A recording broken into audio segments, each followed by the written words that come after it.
Chapter 390, Anticipation. On Sunday morning, shortly after Klein finished his breakfast, he heard the doorbell ring as he had expected. But to his surprise, it wasn't just reporter Mike Joseph. Dr. Aaron was with him as well. "Sherlock, I had that nightmare again last night. I don't think it's normal." Aaron didn't keep matters a secret even with Mike around, revealing it the moment he entered the living room. Without waiting for Klein's reply, he took out his wallet and took out a paper crane. "Do you think this is the problem? Ever since I found it and started to carry it with me, I've been having nightmares." Klein nonchalantly glanced at it when his expression froze suddenly. If he hadn't been a clown in the past and had great control over his facial muscles, then he might have revealed an undisguised smile in front of the reporter and doctor. Yes, a smile. This paper crane is even uglier than the one I made." This was the first thought that came to Klein's mind. At that moment, he had the urge to cover his face and sigh. Could having poor handicraft skills be a tradition of the Nighthawks? There was no doubt that the paper crane in front of him was the result of another switch. After receiving accurate information from Klein, the Nighthawks had seemingly sneaked into Dr. Aaron's bedroom without any delay and switched their folded paper crane for the one in his wallet. But what they didn't expect was that the one in the wallet was also a fake. It was folded by Klein above the gray fog and appeared rather crude. "I feel an inexplicable sense of joy." Klein glanced at Dr. Aaron, who didn't notice it, cleared his throat, and said, "Perhaps. I suggest that you go to the cathedral again and talk to the bishop you previously talked to. We need to believe that the gods that we believe in are always watching over us." As he spoke, he drew a triangular sacred emblem on his chest. After the nightmare had left last night, Klein had specifically gone above the gray fog to divine if it was dangerous having switched the paper crane. The result was that it was very safe. Thus, he was now able to make this suggestion with great interest in an attempt to tease his former colleagues. "I wonder how they would feel seeing the paper crane that they didn't fold very well returned to them." Klein placated Dr. Aaron in all seriousness and turned to the reporter and said with a smile, "Mike, to tell the truth, what I really want to advise Aaron to do is to go see a psychiatrist, but faith can certainly soothe his soul." "You're not being frank at all," Mike laughed. "All right, let's go." The next day, Klein accompanied the Daily Observer reporter into East Borough to interview the rescued girls. With a full £1 as payment for the interview, no one refused it, not even some of the abused girls. In this interview, Capham's sin was the main focus. The current situation of the girls was another main focus. The former made people angry, while the latter left people feeling heavy. Daisy was actually lucky enough to be able to return to work when she got home and use her labor to barter for food. Less than a third of those who were rescued were like her, and most of them were the kinds with some savings at home, and they were in a position that allowed the traumatized women to heal and have time before they sought out suitable jobs. As for the other 2/3 of those rescued, they had to continue working hard in order to survive. And in the face of the mass unemployment of textile workers, they were often only able to find temporary jobs with low wages. Those with parents and siblings who hadn't lost their jobs were still okay. At least, they were able to help each other, barely filling their stomachs. The families in less optimistic situations had already begun to walk the path of street girls, as though they had never been rescued. Their act of betraying their bodies once was perhaps only for some food. This caused Mike to turn silent like before, and it was only when it was dark and once he left East Borough before his spirit returned. He thanked Klein. "Sherlock, it's all thanks to you. Otherwise, I definitely would have been blackmailed today by those rogue gangsters." "Isn't that why you hired me?" Klein smiled politely without any complacency. With Old Kohler informing them beforehand, Old Kohler and Liv's family hadn't revealed that he had helped search for Daisy for free. Especially when Daisy, who was pretty smart, was asked if she knew any relatively special people, she answered directly, "Mr. Reporter and Mr. Detective." Mike nodded sluggishly and walked on in silence for a long time. Before he boarded the carriage, he suddenly let out a sigh. "I would like to make a call in this report for the government to use Capham's estate to set up a bursary fund, which will use the annual income to help the rescued girls and others who have been harmed by Capim to get them out of their predicament.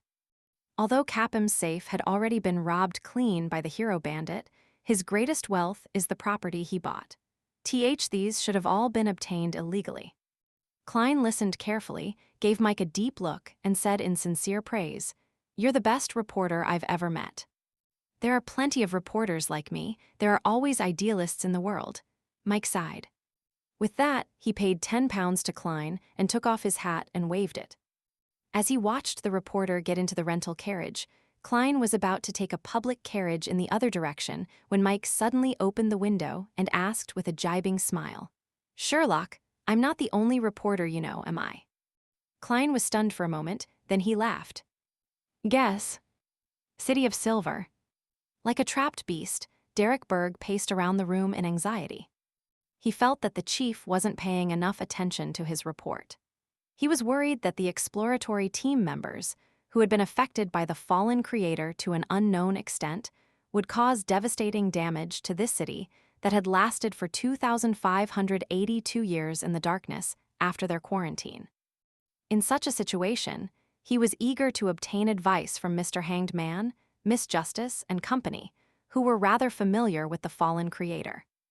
This was the tarot gathering he anticipated the most. Wait a little while longer, just wait a little longer. If Mr. Fool doesn't summon me, I will pray directly to him. Derek tried to calm himself down, but his pacing didn't slow down one bit. Suddenly, he saw the endless gray fog and heard the messianic voice say, "Prepare for the gathering." With a sigh of relief, Derek sat down on the edge of the bed carefully and lay down, pretending to be ready to sleep due to exhaustion. After silently counting 1,000 rapid heartbeats, he waited for a while before he was engulfed by the illusory dark red light. At that moment, Derek's room was abnormally quiet. Lightning streaked across the sky outside his window, keeping the darkness away from the land. Suddenly, by the corner of his bed, a black figure squirmed and extended, taking the shape of a human. The dark figure quickly grew tall and quietly looked down at Derek.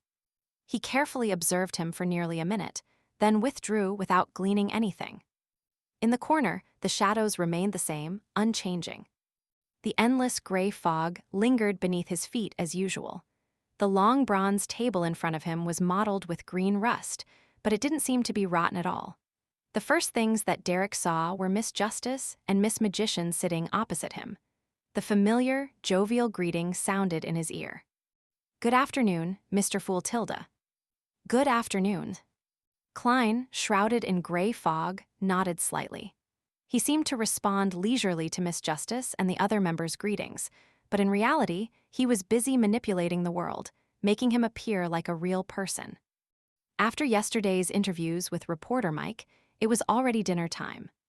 Klein went to a restaurant that served Faina Potter cuisine, and he was so overwhelmed by the spiciness that he voluntarily ordered a cup of desert beer. After eating his fill and returning home, he didn't go out again for the rest of the day. Neither did he study the Book of Secrets or prepare his own food. That eased the heavy emotions he felt whenever he went to Eastborough. Without realizing it, the afternoon had arrived, and his thoughts shifted to the tarot gathering. After the greetings, Justice, Audrey, restrained her curiosity and excitement, and she was in no hurry to inquire about the truth behind the Capim incident. Mr. Fool might not answer, but how would I know if he wishes to answer if I don't ask? Well, I hope he makes a request of equal value, and I'll do my best to fulfill it. Audrey looked around at the other members and observed the states of the other members. As a telepathist, she very quickly discovered something strange. The son appears very anxious. Did something happen to the previous exploratory team captain? Did he encounter Ammon? In addition, Fours is in an indecisive state of wanting to ask but not daring to. She must have seen the papers and guessed from the tarot cards that our tarot club was involved in Capim's death, but she's curious who the Emperor card represents. She seems to be even more in awe of Mr. Fool. What happened? Mr. Hanged Man seems to be in a very good mood. He's finished digesting his potion. He seems to be anticipating something. Mr. World is still as gloomy and reserved as before, and it's hard to read his thoughts. He really is the nemesis of the spectator pathway. Derek didn't try to hide his anxiety, but he didn't consult the other Tarot Club members directly. He knew perfectly well that the initial time belonged to Mr. Fool, unless there were no so-called Roselle diary entries. There's no need to rush. The gathering has already begun. If Mr. Fool is in a good mood, he might be able to answer some questions. Derek consoled himself. Alger looked up and humbly said, "Honorable Mr. Fool, I've found 3 new pages of Roselle's diary." "Diary? Roselle's diary?" Fours pricked up her ears. Klein smiled and replied, "What do you want to exchange them for?" Glancing at the card next to Mr. Fool's hand, Alger suppressed his eagerness and said, "I want to know what that card you have next to you is."